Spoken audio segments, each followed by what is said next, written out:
Aronas pilskalns, neliels, bet noslēpumains kalns Latvijas lauku ainavā. No tā kluso nogāžu malas paveras skats uz mežainām ielajām, kur vējš glabā gadsimtu balsis. Zemē redzamas senas terases un vaļņi, kā brūčes no pagātnes cīņām, kad šeit dzīve kūsāja un likteņi tika lemti. Te leģenda stāsta, reiz dzīvojusi vieda dziedniece Arona. Viņas rokās zāļu spēks kļuva par glābiņu slimajiem un ievainotajiem. Kad pils draudēja iet bojā, Arona pie senā ozola malas paslēpa krūku ar sarkanām ogām un sudraba krustiņu. Tie, kas mēģinājuši to atrast, nonākuši biezā miglā, dzirdējuši tālas dziesmas un atgriezušies mājās ar pazaudētu laiku un sapņiem, kurus nespēja izstāstīt.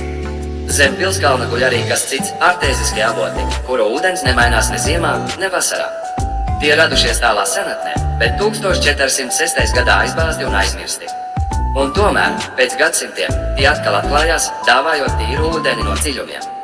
Ziemā tie rada brīnumu, milzu ledus strūklakas, kas paceļas pret debesīm kā senču pieminekļi. Vietējie saka, ka naktīs kalnā parādās maiga gaisma. Dažiem tā atstāja uz rokas plānu skrāpējumu, sirdspoguļa zīmi, atgādinot, ka šeit dzīvo senču stāsti un neatdotie solījumi. Apciemo Aronas pilskalnu klusumā, klausies ūdens čalās un vēja balsīs. Un, ja pārnāksi mājās ar dīvainu sapni vai atmiņu, kas šķiet sveša, varbūt tā ir pati Arona, kas vēl joprojām sargā šo vietu un tās noslēpumus.